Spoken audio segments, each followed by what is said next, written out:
नमस्कार दोस्तों स्वागत करते हैं एक और नई वीडियो में। आज की इस वीडियो में मैं आप लोगों को बताऊंगा Bihar state electronics development corporation limited यानी कि बेल्ट्रॉन की तरफ से बहुत बढ़िया वैकेंसी निकाला गया है। इस वैकेंसी में केवल इंटरमीडिएट पास लोग आवेदन देते हैं। आवेदन देने के बाद उनका एमसीक्यू यानी कि मल्टीपल चॉइस क्वेश्चन पे एग्जाम होता है। एग्जाम क्वालिफाई करने के बाद उनका जो है ना टाइपिंग टेस्ट होता है और उसको जो है ना बिहार के किसी सरकारी विभाग में बेल्ट्रॉन की तरफ से as a data entry operator post के लिए बैठा दिया जाता है। सैलरी जो है ना काफी अच्छा सैलरी मिलता है, 20 से 30 हजार के बीच सैलरी दिया जाता है। दोस्तों इस वैकेंसी में कैसे आवेदन देना है यही मैं आज एक लाइव फॉर्म फिल करके दिखाऊंगा। दोस्तों फॉर्म फिल करने से पहले आपको जो है ना इसका नोटिफिकेशन थोड़ा समझना होगा ताकि आपको पूरा डिटेल्स पता चल सके। ये इसका ऑफिशियल नोटिफिकेशन है। इस नोटिफिकेशन को अगर देखिएगा तो यहाँ पे जो है ना डाटा एंट्री ऑपरेटर के लिए ऑनलाइन रजिस्ट्रेशन की सूचना है। दिनांक 2 फरवरी 2024 को जो है ना ये जो इसका नोटिफिकेशन निकाला गया है। ऑनलाइन रजिस्ट्रेशन जो है ना वो 20 फरवरी 2024 से जो है ना स्टार्ट कर दिया गया है मंगलवार से। शैक्षणिक योग्यता की अगर हम बात करें तो यहाँ पे बोला गया है कि 10+2 यानी कि इंटरमीडिएट पास एवं 1 वर्ष का कंप्यूटर कोर्स तथा हिंदी या अंग्रेजी टाइपिंग का अनुभव रखने वाले अभ्यर्थी। यानी कि इसके कहने का मतलब है कि अगर आपने 12th क्लास पास कर लिया है किसी भी बोर्ड से और किसी भी सब्जेक्ट से और इसके साथ साथ 1 साल का कंप्यूटर कोर्स यानी कि एडीसीए टाइप का कोई कोर्स अगर आपने साल भर का किया हुआ है और हिंदी या अंग्रेजी में टाइपिंग का अच्छी जानकारी रखते हैं तो आप इसमें आवेदन दे सकते हैं। या यहाँ पे अथवा में बोला गया है कि 10+2 यानी कि इंटरमीडिएट पास एवं बीएसडीएम यानी कि बिहार स्किल डेवलपमेंट जो है ना बिहार कौशल विकास मिशन द्वारा 400 घंटे DDEO domestic data entry operator computer प्रशिक्षण शैक्षणिक योग्यता रखने वाले सफल अभ्यर्थी जो है ना इसमें आवेदन दे सकते हैं। तो इसमें से अगर आपके पास जो भी क्वालिफिकेशन है तभी आपको आवेदन देना होगा। अगर आपके पास नहीं है तो जो है ना कंप्यूटर का सर्टिफिकेट जो है ना आपके जिले में कोई होगा कंप्यूटर इंस्टीट्यूट, वहां से आप एडीसीए का 1 साल का सर्टिफिकेट बनवा लेंगे। अच्छे इंस्टीट्यूट से बनवाएंगे उसके बाद ही आप आवेदन देंगे। एज क्राइटेरिया की बात करें तो इसमें जो है ना 18 साल से लेकर 59 साल के बीच में लोग जो भी लोग आते हैं वो लोग आवेदन दे सकते हैं। यहाँ पे बोला गया है परीक्षा शुल्क के बारे में कि केवल बिहार राज्य के अनुसूचित जाति अनुसूचित जनजाति के लिए 250 रुपए जो है ना एप्लीकेशन फी रहेगा। बिहार राज्य के अस्थायी निवासी सभी कैटेगरी के महिला उम्मीदवार को जो है ना 250 रुपए का एप्लीकेशन फी पे करना है। अगर आप दिव्यांग हैं और 40% दिव्यांगता या उससे अधिक हैं तो अब उनके लिए जो है ना 250 रुपए का एप्लीकेशन फी पे करना है। अगर आप मतलब जो है ना यूआर यानी कि अनरिजर्व कैटेगरी से आते हैं या ईबीसी हैं या बीसी हैं या ईडब्ल्यूएस हैं तो आपको जो है ना 1000 रुपए का एप्लीकेशन फी पे करना है। यहाँ पे अगर हम बात करें तो जो है ना date of publish notice for registration 20 फरवरी 2024 और स्टार्ट डेट ऑफ रजिस्ट्रेशन 20 फरवरी 2024 और इंड डेट ऑफ रजिस्ट्रेशन 15 मार्च 2024 को इसका जो है ना इंड हो जाएगा। दोस्तों यहाँ पे हम बात करें तो यहाँ पे बताया हुआ है कि कंप्यूटर आधारित एमसीक्यू मल्टीपल चॉइस क्वेश्चन की जो है ना 1 घंटे की परीक्षा होगी जिसमें 60 वस्तुनिष्ठ यानी कि एमसीक्यू प्रश्न पूछे जाएंगे। 50% अंक लाना होगा जो है ना पास करने के लिए, निगेटिव नंबर का प्रावधान नहीं रहेगा। उसके बाद जो है ना यहाँ पे बोला गया है कि मंगल फॉन्ट पे जो है ना आपको जो है ना टाइपिंग करना है। अंग्रेजी में न्यूनतम 30 वर्ड पर मिनट या हिंदी में 25 वर्ड पर मिनट का आपको जो है ना टाइपिंग करना है। तो चलिए मैं इसका रजिस्ट्रेशन यानी कि फॉर्म भर के दिखाता हूं कि आप बेल्ट्रॉन में जो है ना डाटा एंट्री ऑपरेटर पोस्ट के लिए कैसे आवेदन दे सकते हैं। ये इसका ऑफिशियल वेबसाइट है। इस पे आने के लिए मैं आपको डिस्क्रिप्शन में लिंक दे दूंगा, आप वहां पे क्लिक करेंगे तो यहाँ पे आ जाएंगे या आप मतलब बेल्ट्रॉन सर्च करके भी आप यहाँ पे आ सकते हैं। यहाँ पे जो है ना रजिस्ट्रेशन फॉर्म है जिसमें सबसे पहले कैंडिडेट्स का नाम यहाँ पे फर्स्ट नेम फिल करना है। तो जैसे आपके 10वीं के सर्टिफिकेट में होगा उस तरह से आपको यहाँ पे फर्स्ट नेम फिल करना है, फिर यहाँ पे मिडिल नेम फिल करना है और फिर यहाँ पे जो है ना आपको लास्ट नेम फिल करना है। फिर यहाँ पे बोल रहा है कि क्या have you ever change name, क्या आपका नाम कभी चेंज हुआ है। अगर हुआ है तो यस करेंगे, नहीं तो नो करेंगे। फिर यहाँ पे आपको अपना 10वीं क्लास के अनुसार मतलब डेट ऑफ बर्थ डालना है। फिर यहाँ पे अगर हम बात करें तो आपको अपना जेंडर बताना है। फिर यहाँ पे अगर हम बात करें तो आपको अपना मोबाइल नंबर फिल करना है। फिर यहाँ पे उसी मोबाइल नंबर को कन्फर्म मोबाइल नंबर में फिर से यहाँ पे फिल करना है। फिर यहाँ पे अल्टरनेट मोबाइल नंबर, इसमें स्टार मार्क नहीं लगा हुआ है यानी कि अगर आप चाहे तो दे सकते हैं, नहीं तो आप खाली छोड़ सकते हैं। फिर यहाँ पे जो है ना आपको ईमेल आईडी फिल करना है, एक वैलिड ईमेल आईडी। फिर यहाँ पे आपको कंफर्म ईमेल आईडी फिल करना है यानी कि जो ईमेल आईडी फिल करेंगे ना उसी को यहाँ पे फिर से फिल कर देंगे। फिर यहाँ पे आपको नीचे आना है और नीचे आने के बाद जेनरेट ओटीपी के ऊपर क्लिक करना है। अब जैसे ही आप यहाँ पे जेनरेट ओटीपी के ऊपर क्लिक करेंगे तो यहाँ पे जो है ना आपके सामने एक कैप्चा आएगा। इस कैप्चा को इस बॉक्स में फिल कर देना है। उसके बाद सबमिट के ऊपर क्लिक करना है। अब जैसे ही आप कैप्चा फिल करने के बाद सबमिट के ऊपर क्लिक करेंगे तो यहाँ पे बोलेगा kindly use OTP receive on your mobile number और ईमेल आईडी, तो आप जो है ना ओके कर देंगे। ओके करने के बाद जो है ना यहाँ पे आपको ओटीपी फिल करना होगा। ये ओटीपी जो है ना आपको ईमेल के थ्रू भी गया होगा और मोबाइल के मैसेज के थ्रू भी गया होगा, तो आप जो है ना दोनों में से कोई एक जगह से देख के और यहाँ पे फिल कर देंगे। ये फिल करने के बाद आपको यहाँ पे वैलिडेट ओटीपी के ऊपर क्लिक करना है। अब जैसे ही आप वैलिडेट ओटीपी के ऊपर क्लिक करेंगे तो यहाँ पे बोलेगा OTP has been validated successfully, आप इसको ओके कर दीजिएगा। ओके करने के बाद नीचे में आपको एक डिक्लेरेशन दिख रहा है, इस डिक्लेरेशन को आप यहाँ पे आई एग्री करेंगे और यहाँ पे जो कैप्चा दिख रहा है इस कैप्चा को आपको इस बॉक्स में फिल करना है। ये कैप्चा फिल करने के बाद आपको यहाँ पे नीचे आना है और एक ऑप्शन है रीवेरीफाई, इसके ऊपर आपको क्लिक करना है। इसके ऊपर क्लिक करते ही आपको जो है ना नीचे में आपका यहाँ पे वेरिफिकेशन खुलेगा। जैसे मैं यहाँ पे जो है ना कैंडिडेट्स का फर्स्ट नेम दिखा रहा है और कैंडिडेट्स का लास्ट नेम दिखा रहा है। यहाँ पे आपका नेम चेंज हुआ है कि नहीं, डेट ऑफ बर्थ दिखा रहा है, जेंडर दिखा रहा है, मोबाइल नंबर दिखा रहा है, ईमेल आईडी दिखा रहा है। तो अगर ये सब कुछ आपका सही है तो यहाँ पे जो है ना इधर में राइट साइड में जो बॉक्स है इन सबको आपको टिक कर देना है। इन सबको टिक करने के बाद यहाँ पे सबमिट के ऊपर क्लिक करना है। अब जैसे ही आप सबमिट करेंगे तो बोलेगा the information once submitted can not be modify, यानी कि आप एक बार सबमिट करने के बाद इसको एडिट या मॉडिफाई नहीं कर सकते हैं, तो आप इसको ओके कर दीजिएगा। ओके करने के बाद जो है ना आपके सामने यहाँ पे रजिस्ट्रेशन सक्सेसफुली का जो है ना एक इंटरफेस आएगा और यहाँ पे आपको जो है ना एक मतलब यूजर आईडी जनरेट होगा, यानी कि रजिस्ट्रेशन नंबर, ये आप यहाँ से नोट कर लेंगे और नोट करने के बाद जो है ना इसको आप यहाँ से क्लोज कर देंगे। क्लोज करने के बाद आपने जो डिटेल्स फिल किया था वो डिटेल्स आपको फिर से दिखा रहा है और राइट साइड में यहाँ पे एक ऑप्शन है लॉग आउट का और एक ऑप्शन है गो टू एप्लीकेशन, तो आप गो टू एप्लीकेशन के ऊपर क्लिक करेंगे। गो टू एप्लीकेशन के ऊपर क्लिक करने के बाद यहाँ पे बोलेगा लोडिंग प्लीज वेट, तो आपको थोड़ा देर वेट करना होगा। थोड़ा देर वेट करने के बाद जो है ना आपके सामने यहाँ पे एक इंस्ट्रक्शन खुलेगा, इसको आप क्लोज करेंगे। यहाँ से क्लोज करने के बाद जो है ना आपको personal details, additional details, communication details, qualification and experience, test city और डॉक्यूमेंट्स एंड पेमेंट्स, इतने स्टेप में आपको फॉर्म को अप्लाई करना है। तो आप नीचे चलेंगे। नीचे चलने के बाद यहाँ पे जो है ना सबसे पहले आपको एप्लीकेशन नंबर दिखा रहा है और कैंडिडेट्स का फर्स्ट नेम दिखा रहा है, लास्ट नेम दिखा रहा है, डेट ऑफ बर्थ, जेंडर, और यहाँ पे जो है ना आपको मैरिटल स्टेटस बताना है कि आप मैरिड हैं कि अनमैरिड है। यहाँ से ये सिलेक्ट करेंगे। फिर यहाँ पे आपको अपने पिताजी का नाम बताना है, फिर यहाँ पे आपको अपने माँ का नाम बताना है। फिर आप यहाँ पे नीचे देखेंगे मोबाइल नंबर, ईमेल आईडी और अल्टरनेट मोबाइल नंबर अगर आपने फिल किया है तो ये सब यहाँ पे रहेगा। फिर यहाँ पे आपको नीचे चलना है और पोस्ट डिटेल्स आपका दिखा रहा है। पोस्ट डिटेल्स में यहाँ पे डाटा एंट्री ऑपरेटर, यहाँ पे ऑलरेडी ये मतलब साइट के द्वारा ही फिल रहेगा। आपको यहाँ पे नेशनलिटी में इंडियन के ऊपर टिक कर देना है। बोलेगा are you domicile of Bihar, क्या आप बिहार राज्य के अस्थायी निवासी हैं? अगर हैं तो आप इसको यस करेंगे, नहीं है तो आप इसको जो है ना नो कर देंगे। अगर आप इसको नो करेंगे ना तो यहाँ पे बोलेगा कि आप किस राज्य के निवासी हैं, यहाँ से सिलेक्ट कीजिए। लेकिन अगर आप इसको यस करते हैं ना तो यहाँ पे मतलब आपको बस कैटेगरी चूज करना है, तो यहाँ से आप अपना कैटेगरी चूज कर लेंगे। कैटेगरी चूज करने के बाद आप नीचे आएंगे और नीचे आने के बाद यहाँ पे देखिए कैटेगरी सर्टिफिकेट डिटेल्स पूछ रहा है, जैसे कि जनरल छोड़ के अगर आप या तो ईडब्ल्यूएस चूज करते हैं या ईबीसी या एससी या एसटी, कोई भी कैटेगरी चूज करते हैं ना तो आपको यहाँ पे कैटेगरी सर्टिफिकेट का डिटेल्स डालना है, जैसे कि सर्टिफिकेट जो है ना किस अथॉरिटी के द्वारा इशू किया गया है, सर्टिफिकेट इशू डेट क्या है, उसके बाद सर्टिफिकेट का सीरियल नंबर क्या है। फिर यहाँ पे जो है ना डोमिसाइल सर्टिफिकेट के बारे में बताना है कि आपका डोमिसाइल सर्टिफिकेट किस अथॉरिटी के द्वारा इशू किया है और जो है ना डेट ऑफ इशू क्या है और डोमिसाइल सर्टिफिकेट का सीरियल नंबर क्या है। ये फिल करने के बाद आपको नीचे चलना है और नीचे आने के बाद यहाँ पे आइडेंटिफिकेशन मार्क बताना है। तो आइडेंटिफिकेशन मार्क में एक आप विजिबल मार्क यहाँ पे लिख देंगे। फिर यहाँ पे जो है ना please select type of identification, तो यहाँ पे आपको एक आईडी देना होगा, जैसे कि PAN card, driving licence, voter ID, passport, photo attach bank passbook या any photo ID card issue by government authority. तो इसमें आप सिलेक्ट कर सकते हैं, क्योंकि आधार कार्ड का ऑप्शन नहीं है तो आप ये any other ID card issue by government authority ये आप सिलेक्ट करके जो है ना आधार कार्ड का डिटेल्स यहाँ पे दे सकते हैं। आईडी टाइप में यहाँ पे डाल लेंगे, फिर यहाँ पे आईडी नंबर डाल देंगे, या अगर आपके पास पैन कार्ड है तो आप यहाँ से पैन कार्ड के ऊपर चूज कर लेंगे और पैन कार्ड के ऊपर चूज करने के बाद पैन कार्ड नंबर डालेंगे और यहाँ पे नेम ऑन पैन कार्ड के मतलब जो आपका नाम है ना वो यहाँ पे आप डालेंगे। ये सब डिटेल्स फिल करने के बाद आपको यहाँ पे जो डिक्लेरेशन है इसको टिक कर देना है। टिक करने के बाद आप सेव एंड नेक्स्ट के ऊपर क्लिक करेंगे।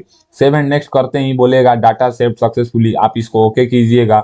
ओके करने के बाद आपके सामने यहाँ पे जो है ना एडिशनल डिटेल्स खुलेगा। एडिशनल डिटेल्स में आपसे पूछेगा कि क्या आप जो है ना पीडब्ल्यूडी पर्सन है, अगर हैं तो आप इसको यस करेंगे और जो है ना आपका यहाँ पे डिसेबिलिटी परसेंटेज बताएंगे, उसके बाद वहाँ टाइप ऑफ डिसेबिलिटी बताएंगे और यहाँ पे जो है ना अगर आपको कोई व्हील चेयर सपोर्टर की जरूरत है तो यहाँ पे बताएंगे। अगर आप पीडब्ल्यूडी पर्सन नहीं है तो आप इसको नो करेंगे, ये सब ऑप्शन यहाँ से हट जाएगा और यहाँ से जो है ना सेव एंड नेक्स्ट के ऊपर क्लिक कर देंगे।